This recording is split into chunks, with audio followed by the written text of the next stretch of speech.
Hello everyone, I am Divya, your biology expert from Diya Educates and welcome to our channel Science की उड़ान। So as you all know कि हम अपने channel पे छोटे छोटे concepts की वीडियोस कर रहे हैं and the last video that we did was from control and coordination class 10th science. तो इस पे हमने हमारा पहला कंसेप्ट वीडियो बनाया था that was of structure of neuron.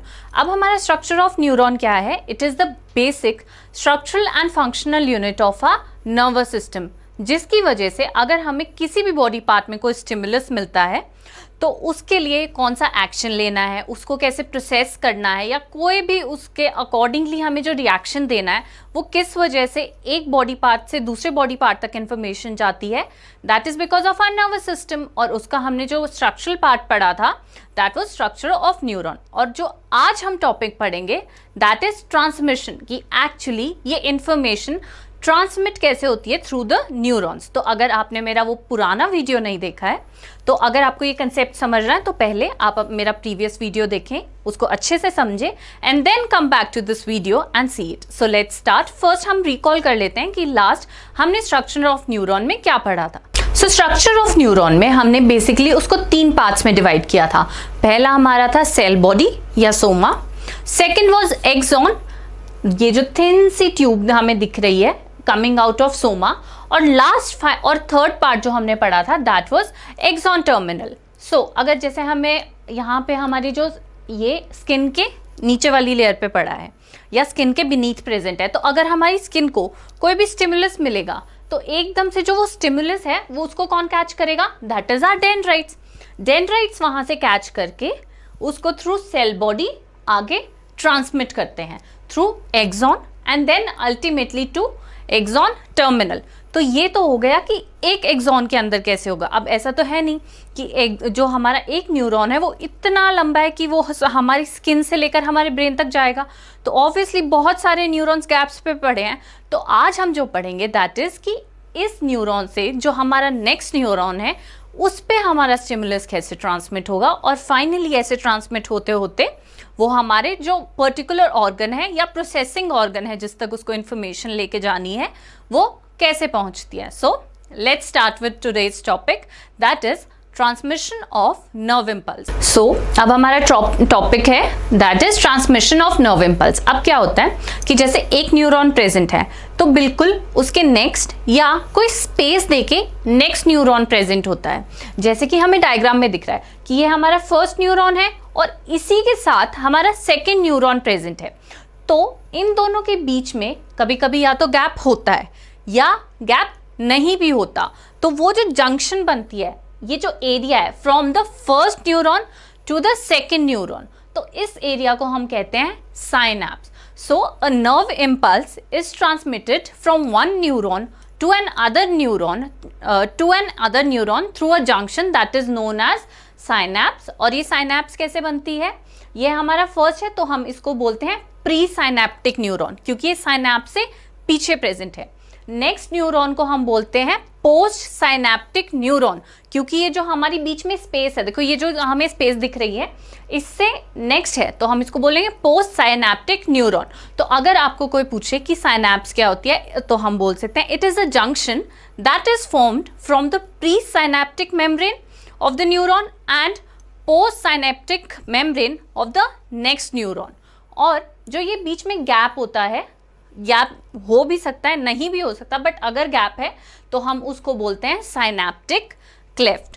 So this was all कि ये दो न्यूरॉन्स और पोस्ट साइनेप्टिक प्री साइनेप्टिक कैसे। अब नेक्स्ट हमारा क्वेश्चन आता है कि एक्चुअली में इस साइनैप्स के थ्रू नेक्स्ट न्यूरॉन तक इंफॉर्मेशन जाएगी कैसे, क्योंकि ऐसा तो है नहीं कि न्यूरॉन वो हवा में ट्रांसमिट हो रही है, तो बीच में ऐसी कोई चीज़ होनी चाहिए। तो जो हमारा साइनैप्स होता है इसमें केमिकल्स फिल्ड होते हैं जिसके थ्रू हमारी जो इलेक्ट्रिकल इम्पल्स या नर्व इम्पल्स जिसे हम कहते हैं वो ट्रांसमिट होती है। सो वी स्टार्ट कि हमारे डेंड्राइट्स ने एक नर्व इम्पल्स को कैच किया स्टिमुलस से, then what will happen that impulse will pass through cell body. अब वो सेल बॉडी से पास कर गई, नेक्स्ट जब वो एक्सॉन पे आएगी तो remember in last video I said that these myelin sheets they are fatty substances जिनके थ्रू नर्व इम्पल्स ट्रांसमिट नहीं होती है। सो द रीजन वॉज क्योंकि हमें एक्शन बहुत फास्ट लेना होता है। अब ऐसा तो है नहीं कि हमारे अगर यहाँ पे कैंडल से फायर कैच हुई है या हमें हीट फील हो रही है कैंडल की फ्लेम की, तो वो धीरे धीरे, क्योंकि अगर वो पूरी नर्व इम्पल्स, देखो एक्सॉन कितना लंबा है, तो अगर वो इसके थ्रू जाएगा तो इतने एक्सॉन्स के थ्रू जाने में कितना टाइम लगेगा। तो क्या होता है कि जैसे ये फैट मॉलिक्यूल है, ये पास नहीं करने दे रहा, तो यहाँ पे देखो जैसे ये फैट मॉलिक्यूल है एक, ये बीच में हमारे क्या बताए थे मैंने आपको, नोज ऑफ रैनवियर। तो यहाँ पे क्या होता है, सेल बॉडी से इंपल्स आई, जंप करेगी, यहाँ पे जंप कर गई क्योंकि यहाँ से ट्रांसमिट हो सकती है। मैंने पिछली बार गैप बताया था कि ये गैप है।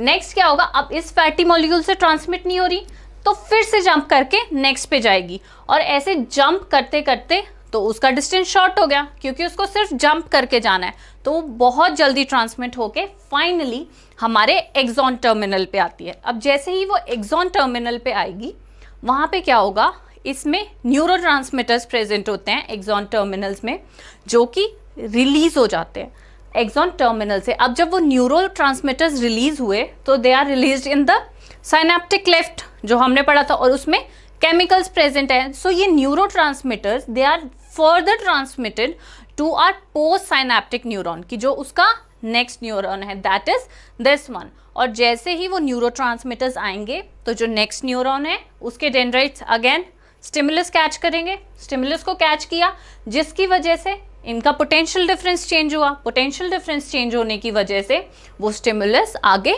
पास ऑन हो जाता है, एंड अगेन सेम प्रोसीजर होगा कि सेल बॉडी ने लिया, सेल बॉडी से पास किया, अगेन माइलिन शीट से पास नहीं कर सकता एक्सॉन में, सो ये नोज ऑफ रैनवियर से जंप करता करता करता at the end axon terminal पे पहुंच गया। एक्सॉन टर्मिनल पे अगेन सेम चीज़ फॉलो होगी कि जो हमारे न्यूरोट्रांसमीटर्स हैं वो रिलीज हो जाएंगे, जब तक जो हमारा लास्ट न्यूरॉन नहीं पहुंच जाता। जैसे सपोज हमने ब्रेन को सिग्नल लेके जाना है, तो जब तक वो लास्ट न्यूरॉन नहीं आता जो बिल्कुल ब्रेन के साथ अटैच्ड है और न्यूरोमस्कुलर जंक्शन बना रहा है, तो वो वहाँ पे सिग्नल को ट्रांसमिट करा देगा। फिर ब्रेन उस चीज़ को प्रोसेस करेगा और अगेन जो उसने मैसेज देना होगा वाई न्यूरॉन वो उस पर्टिकुलर ऑर्गन को देगा, दैट इज़ आवर हैंड, कि विड्रॉ योर हैंड। और ये सारी चीज़ें जो मैंने इतनी देर में बताई हैं, ये बस कुछ फ्रैक्शन ऑफ सेकेंड्स में हो जाती हैं। सो हमारी बॉडी इतनी कॉम्प्लेक्स और एडवांस्ड है कि इंफॉर्मेशन प्रोसेसिंग इतनी फास्ट होती है। सो अब हम देख लेते हैं कि अगर हमें बाय चांस ये क्वेश्चन आ जाता है तो हम इसको कैसे अटेम्प्ट करेंगे। सो नेक्स्ट स्लाइड में हमारा सारा थ्योरेटिकल पार्ट है। तो पहले क्या था, हमने इंफॉर्मेशन को एक्वायर किया था हमारी केमिकल एनवायरनमेंट से, that was by dendritic tip of an axon. Dendritic tip पाई तो एक केमिकल रिएक्शन सेट ऑफ हुआ, जिसकी वजह से इलेक्ट्रिकल इम्पल्स आई है। तो जो वर्ड्स मैंने अलग कलर से किया है, that means they are the key points. So always remember कि फर्स्ट जैसे ही हमें इंफॉर्मेशन मिलती है एनवायरनमेंट से, तो एक इलेक्ट्रिकल इम्पल्स जनरेट होती है हमारे न्यूरॉन में। इलेक्ट्रिकल इम्पल्स जनरेट हुई, फिर वो डेंड्राइट से सेल बॉडी पे जाएगी, सेल बॉडी से एक्सॉन पे जाएगी, एक्सॉन से जो एक्सॉन के जब वो एंड पे पहुंचेगी तो एंड पे जो इलेक्ट्रिकल इम्पल्स आई थी वो कुछ केमिकल्स को रिलीज करवाती है। और वो हमारे केमिकल्स कौन से हैं, दे आर न्यूरोट्रांसमीटर। तो एट अ केमिकल साइनेप्स, तो हमारी जो मेम्ब्रेन्स हैं प्री और पोस्ट साइनेप्टिक न्यूरॉन्स की, वो सेपरेट की जाती हैं बाय फ्लूइड, जो मैंने बताया था, that is our synaptic cleft, क्योंकि उनके बीच में गैप था। फिर उसके बाद जो हमारे केमिकल्स यहाँ रिलीज हुए थे, दैट वर आर न्यूरोट्रांसमीटर्स। जैसे ही न्यूरोट्रांसमीटर्स रिलीज होंगे, दे आर इन्वॉल्व, वो क्या करेंगे, जो हमारी नर्व इम्पल्स पिछले प्री साइनेप्टिक न्यूरॉन में थी उसको ट्रांसमिट कराएंगे through the synapse. Synapse cross हो गया साइनेप्टिक क्लेफ्ट से, फिर क्या होगा, जो हमारी इम्पल्स है वो हमारे नेक्स्ट न्यूरॉन के पास आएगी, यानी डेंड्राइट के पास, जिसकी वजह से जो हमारा नेक्स्ट न्यूरॉन है वो उस इम्पल्स को कैच करेगा और फाइनली सेम प्रोसीजर फॉलो होगा हमारे नेक्स्ट न्यूरॉन में। और हमारे जो एक्सॉन टर्मिनल्स हैं, दे कंटेन्स वेसिकल, जिसमें हमारा क्या फिल किया जाता है, न्यूरोट्रांसमीटर्स। तो वो वेसिकल्स रिलीज किए जाते हैं जब एक्सॉन टर्मिनल पे हमारी इम्पल्स आती है।